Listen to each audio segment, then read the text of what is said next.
मेरा नाम दिव्यांश जैन है। मेरा रोल नंबर 420 है। और 420? बहुत चॉइस करके रखा है। ठीक है। और ये पहला पेज पढ़ाने वाला हूँ मैं। पहला पेज पूरा? हाँ। इतने बड़े को हैंडल कर लोगे? ठीक है। जय जिनेंद्र बच्चों।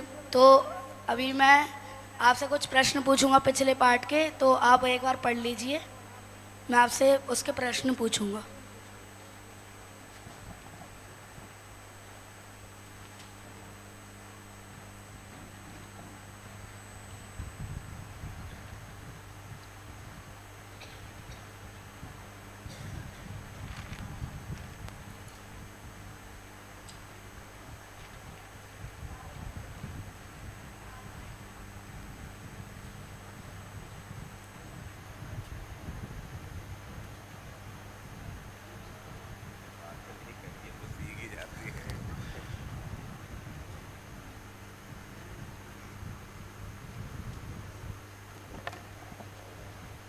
हेलो।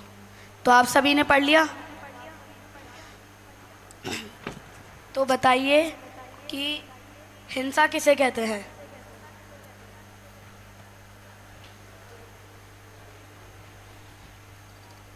आप बताइए। किसी को मारना, सताना, दुख देना हिंसा है। सही है। अब बताइए भाव हिंसा किसे कहते हैं? आप बताइए। आत्मा में होने वाले मोह राग द्वेष के भाव ही भाव हिंसा है। सही है। अब आप बताइए कि चोरी किसे कहते हैं? आप बताइए। जो बुरा कार्य होता है वो चोरी है। क्या इनका प्रश्न सही, इनका उत्तर सही है? बताइए। किसी की पड़ी हुई भूली हुई रखी हुई चीज को उसकी आज्ञा के बिना उठा लेना चोरी है। इनका उत्तर सही है कि नहीं? इनका उत्तर गलत था। किसी की पड़ी हुई, गिरी हुई, भूली हुई वस्तु उठा लेना, उसके मालिक की बिना आज्ञा के उठा लेना ही द्रव्य चोरी है। तो बताइएगा कि मैं अपनी कक्षा में गया, वहाँ पे किसी की पेन नीचे पड़ी थी, तो मैंने उठा के पूरी क्लास में पूछा किसकी, और जिसकी थी उसे दे दी। तो बताइए चोरी हुई कि नहीं? बताइए। हुई, क्योंकि उसने सोचा कि मन में चुरा लेता हूँ। इनका उत्तर सही है कि नहीं? सही है। इनका उत्तर सही नहीं है कि क्योंकि मैंने उस पेन को उठा के उसको वापस दे दी थी जिसकी है, और ना मैंने उसका चोरी करने का भाव किया था। तो यह चोरी नहीं कहलाएगी। अब आप बताइए कि हमें चोरी करनी चाहिए कि नहीं, और करनी चाहिए तो क्यों, और नहीं करनी चाहिए तो क्यों? आप बताइए। हमें चोरी नहीं करना चाहिए क्योंकि चोरी का पाप लगता है। पाप लगता है तो उससे क्या होगा? पाप नहीं करना चाहिए मतलब? उससे हानि क्या है, बताएगा कोई? आप बताइए। से कर्म बंद होता है। कर्म बंधन से क्या होगा? हमारा स्वयं का नुकसान होता है। वही तो पूछ रहा हूँ, क्या नुकसान होता है? बताइए। यदि हम अभी पाप करेंगे तो हमें भविष्य में दुख भोगने पड़ेंगे और हमें दुर्गति की प्राप्ति होगी। इनका उत्तर सही है। तो इसलिए हमें पाप नहीं करना चाहिए, और कोई सा पाप नहीं करना चाहिए। तो बाल को पता है कि अपन ने कल पाप पाठ पढ़ा था, तो वो तो अपन कार्य कर रहे थे, तो वो वही पाप कहलाएंगे। दुख का कारण बुरा कार्य ही पाप है, तो ये बुरा कार्य होगा। तो इसके पीछे का कारण क्या है? क्या आपको इसका कारण पता है? तो आज हम इसी के पीछे का कारण पढ़ेंगे। तो आज के पाठ का नाम है कषाय। तो बालकों, जैसा मैं अभी पढ़ रहा हूँ वैसा मैं किसी से भी पढ़वा सकता हूँ। आप सभी को पूरा ध्यान देना है। और मैंने जो कल बोला था कि सबको मुख्य बिंदु इस पाठ के नोट करके आने हैं। अगर किसी ने मुख्य बिंदु नहीं नोट किए हों तो वे नोट कर लेवे। भाई, तुम तो कहते थे कि आत्मा मात्र Next. जानता देखता है। तो बालकों, अब आप खड़े हो जाइए और एक आप खड़े हो जाइए। आप सुबोध का पात्र पढ़ेंगे और आप प्रबोध का पात्र पढ़ेंगे। तो बच्चों, जैसा ये तो जहाँ पे पढ़ रहे हैं आप सभी को ध्यान देना है। मैं किसी से भी पढ़वा सकता हूँ। और अभी भी जिसने मुख्य बिंदु नहीं नोट किए हों वह नोट कर लेवे, और जो इनकी गलती होगी वह नोट कर लेंगे। तो इनकी कुछ गलती थी नहीं, तो इन्होंने बहुत अच्छा पढ़ा है।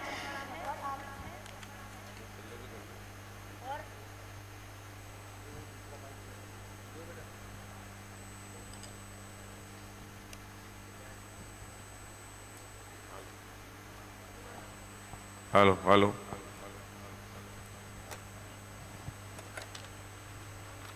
और आपको भी इनकी तरह ही पढ़ना है। तो आप लोगों ने मुख्य बिंदु नोट किए हो, तो आप बताइए आपने कितने मुख्य बिंदु निकाले? कितने मुख्य बिंदु निकाले आपने? 2।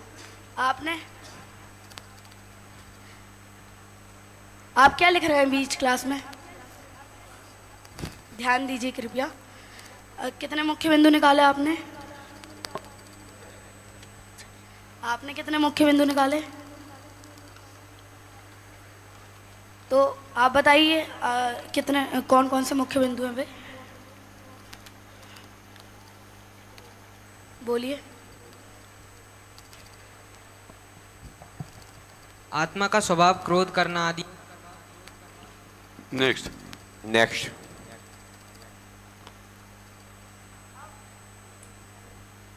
हेलो। ये क्यों होता था बंद? अब आप सभी जितने भी मुख्य बिंदु निकाले हैं उनको मुख्यता के आधार से क्रमानुसार रख लीजिए। नेक्स्ट। अब तो कोई इनके महत्वता के आधार से जो क्रमानुसार है, कोई उनसे असहमत है? कोई नहीं है, तो इन्होंने सही क्रम लगाया है। और कोई शेष बिंदु बचे हैं?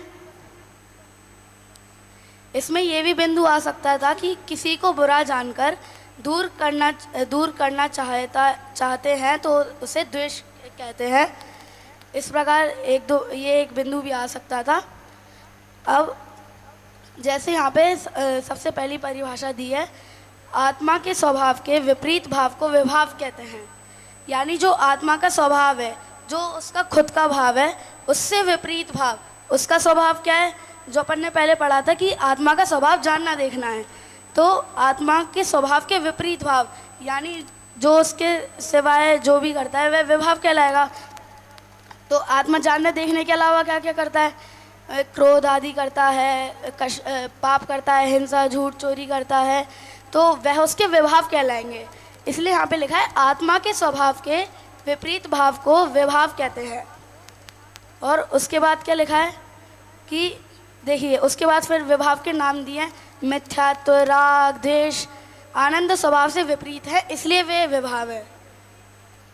और फिर उसके बाद में राग और द्वेष की परिभाषा भी दी है कि जब हम किसी को भला जानकर उसे चाहने लगते हैं तो वह राग कहलाता है। जैसे अब मैंने एक नई पेन ली, वो बहुत अच्छी दिखती थी, तो मैं उसे अपना मानता था कि ये मेरी पेन है, तो वो मेरे को अच्छी लगती थी, तो वो राग कहलाएगा। तो वो मेरे को अच्छी लगती है इसलिए मैं वो हमेशा अपने पास रखता हूँ, तो वो राग कहलाएगा। और उसी तरह मेरे को एक कलर पसंद नहीं है और उसी कलर की कोई पेन हो, तो मेरे को क्या लगा है, छी ये तो बहुत गंदी पेन है, तो ये द्वेष कहलाएगा। तो और फिर जैसे मैंने कुछ नया खरीदा, ठीक है, तो अब मेरे को उससे राग है, तो मैं वो हमेशा अपने पास रखता हूँ, और जैसे ही वो टूटा, खराब हुआ, सड़ गया, तो मेरे को उससे द्वेष होने लगेगा कि ये कितना गंदा है, कितना गंदा दिखता है, कितना गंदा लगता है, तो मेरे को उससे द्वेष होने लगेगा। तो इसी प्रकार यहाँ पे राग और द्वेष की बात आई हुई है, और ये भी हमारे व्यवहार है, क्योंकि हमारा स्वभाव तो क्या है, मात्र जानना, देखना और आनंद स्वभाव, यही हमारा स्वभाव है, और इससे विपरीत जो भी है वो हमारा व्यवहार है। तो हमें इसी प्रकार अपना स्वभाव धारण करना चाहिए, हमेशा हमें हमारे स्वभाव में ही लीन रहना चाहिए, हमें व्यवहार नहीं करना चाहिए, अर्थात राग द्वेष मिथ्यात्व नहीं करना चाहिए। तो अब आप सब अपनी कॉपी किताबें निकाल लीजिए। नेक्स्ट। तो आत्मा के स्वभाव के विपरीत भाव को विभाव कहते हैं। अब बताइए, आत्मा के स्वभाव के विपरीत भाव को क्या विभाव कहते हैं या नहीं? आप बताइए। कहते हैं। आत्मा के स्वभाव के विपरीत भाव को विभाव कहते हैं या स्वभाव कहते हैं? आप बताइए। विभाव। सही है। आत्मा के स्वभाव के विपरीत भाव को क्या कहते हैं? आप बताइए। विभाव। सही है। अब ये बताइए, विभाव किसे कहते हैं? बताइए। आत्मा के विपरीत भाव को विभाव कहते हैं। क्या इनका उत्तर सही है? नहीं। तो उत्तर क्या है? सही है उनका उत्तर, आत्मा के विपरीत भाव को विभाव कहते हैं। ये भी एक तरह से सही होगा, लेकिन जो इसमें लिखा है वो उत्तर क्या है? आत्मा के स्वभाव के विपरीत भाव को विभाव कहते हैं। सही है। आत्मा के स्वभाव के विपरीत भाव को विभाव कहते हैं। अब बताइए, जब हम किसी को भला जानकर चाहने लगते हैं तो वह राग कहलाता है। अब बताइए, जब हम किसी को भला जानकर चाहने लगते हैं तो वह राग कहलाता है या द्वेष कहलाता है? नेक्स्ट। ठीक है। तो अब बताइए कि एक बार मैं रास्ते से जा रहा था, ठीक है, अब वहाँ पे मेरे को ज़मीन पर एक कबूतर की विष्ठा दिखाई दी। तो अब मैं क्या बोलूँगा, छी ये तो कितनी गंदी है, कितनी गंदी है ये, मेरे को तो बिल्कुल अच्छी नहीं लग रही। तो ये क्या कहलाएगा? बताइए। प्रश्न वापस पढ़िए एक बार, बताइए। ध्यान दीजिए कक्षा में। आप बताइए। कक्षा दीजिए, आप ध्यान दीजिए। आप द्वेष कहलाएगा, क्योंकि मेरे को मैंने जो उसकी विष्ठा देखी वो मेरे को अच्छी नहीं लग रही, उससे मेरे को खराब लग रही है, इसलिए मेरे को उससे द्वेष होने लग रहा है। तो अब बताइए, ये राग द्वेष अच्छी बात है या गलत बात है? राग द्वेष करना दोनों ही सही नहीं है। अब कोई बता सकता है ये सही क्यों नहीं है? राग द्वेष करना सही इसलिए नहीं है क्योंकि राग द्वेष पहली बात तो हमारे विभाव है, और वो उनसे हम दुखी होते हैं, इसलिए वो करना सही नहीं। सही है। यह उत्तर सही है। अब मैं सारे परिभाषा एक बार दोहरा रहा हूँ। नेक्स्ट। अब बताइए, आत्मा के स्वभाव के विपरीत भाव को क्या कहते हैं? बताइए। विभाव। सही है। आत्मा के स्वभाव के विपरीत भाव को विभाव कहते हैं। जब हम किसी को भला जानकर उसे चाहने लगते हैं तो वे क्या कहलाता है? नेक्स्ट।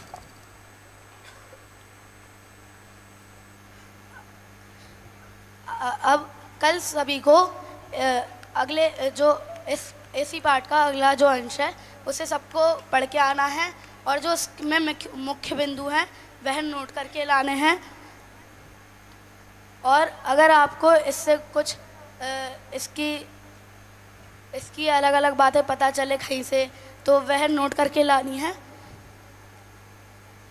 तो यहीं पे कक्षा और खत्म होती है। कल कुछ करके नहीं आओगे? कल कुछ करके नहीं आएंगे ये लोग? और कुछ अगला पाठ या कुछ भी अगला पाठ वगैरह कुछ तैयार करके नहीं आएंगे क्या? आगे जो पढ़ाने वाले हो वो होमवर्क में नहीं बोलोगे? बोल दिया? फिर से बोल दो एक बार, क्या बोला? गृह कार्य फिर से दीजिए। जो इसके आगे का पाठ है और जो इस पाठ में जो आगे का अंश है वह एक बार पढ़ के आना है और उसमें जो मुख्य बिंदु है वह नोट करके लाने हैं। तो भाई बहुत बड़ी प्रॉब्लम खड़ी हो जाएगी यार, तुम बैठो, बहुत बड़ी प्रॉब्लम खड़ी हो जाएगी। सभी ऐसा पढ़ाएंगे तो हम क्या करेंगे फिर? बहुत अच्छा पढ़ाया है बच्चे ने, मुझे लग नहीं रहा था कि ये पढ़ा भी पाएगा, हैं? मतलब कॉन्फिडेंस ऐसा नहीं दिख रहा था कि पढ़ा भी पाएगा, लेकिन बहुत अच्छा पढ़ाया, पूरी क्लास कवर की, सब कुछ बहुत अच्छा किया। लेकिन हमारा धंधा हमको करना जरूरी है। तो गलतियां बताइए आप लोग, क्या गलतियां की? बोलिए। बोर्ड कार्य से उतरते हुए नीचे से ऊपर से बोलना है। ऊपर से नीचे।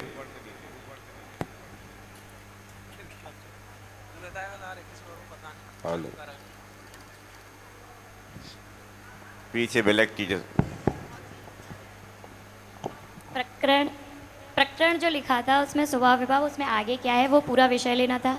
सेकंड नंबर इतने आदर्श वो वाचन में निर्देश देते समय पेज नंबर नहीं बोला था। वो तो ठीक है, ये जो है प्रकरण आगे तक का पूरा पाठ को कवर करते हुए होना चाहिए। ये उनकी गलती भी निकाली थी तो आपको उसका ध्यान रखना चाहिए था। ठीक है, हाँ बोलिए आगे और क्या गलती है?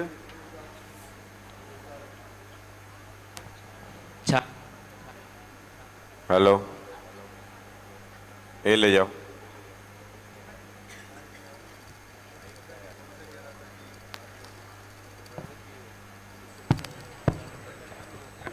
ये भाई माइक का क्या चक्कर है?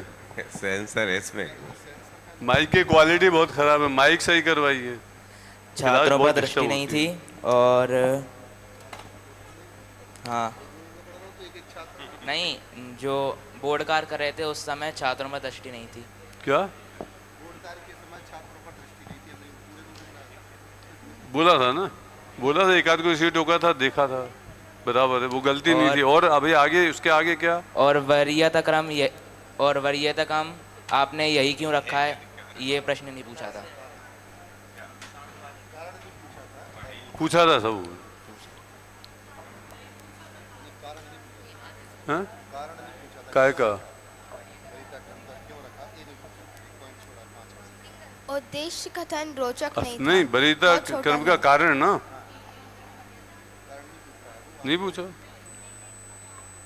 उद्देश्य कथन रोचक नहीं था और वो कुछ ज्यादा ही छोटा था। उद्देश्य कथन तो बहुत अच्छा था, अच्छा था। अनुकरण वाचन के बाद गलतियां नहीं पूछी थी, ये बोला था इनने बहुत अच्छा पढ़ा, ये गलती पूछने में ही आता है। ये पूछा था कि ये इन्होंने बहुत अच्छा पढ़ा, क्योंकि अपन ने नेक्स्ट बोल दिया तो इन्हें बहुत अच्छा पढ़ा, ये क्या क्या आगे बढ़ते हैं तो गलती नहीं मानी जाती। इसके आगे उन्होंने संवाद नहीं किया था। एग्जैक्टली, संवाद नहीं किया, संवाद भूल गए। इसके बाद पूर्व पाठ मूल्यांकन में जीवनोपयोगी नहीं करे थे और वस्तुनिष्ठ प्रश्नोत्तर में भाववाचन परक और सारांश कथन नहीं करा था। नहीं किए, सब किया है भाई साहब, सब किया है, सब किया है।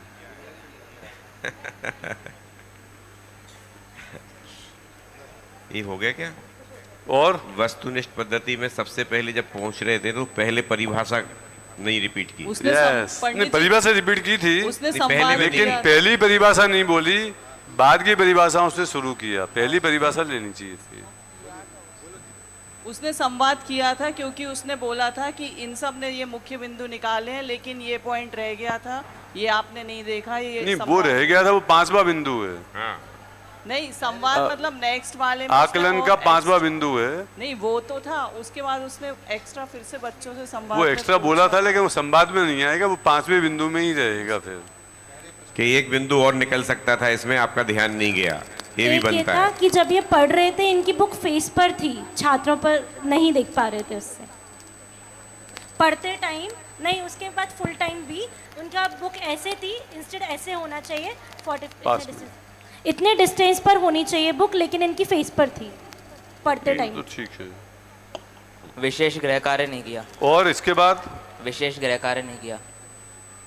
विशेष गृह कार्य नहीं दिया। उनने बोला था कि आप लोग अपने यहाँ कुछ प्रयोग करके, रिसर्च करके कुछ और लेके आना ऐसा।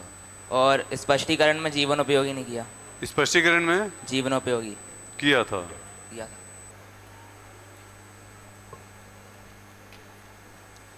समापन में जो समापन जो रहता है उसमें जो 3 सोपान होते हैं वस्तुनिष्ठ के, उसको उलट करके बोलते हैं, तो इसने बस पहला ही बोला था, 2 रह गए थे। नहीं तीसरा से बोला था, वो मैंने नेक्स्ट बोला, वो बराबर था, उसमें गलती नहीं थी, लेकिन उसके पहले एक गलती थी।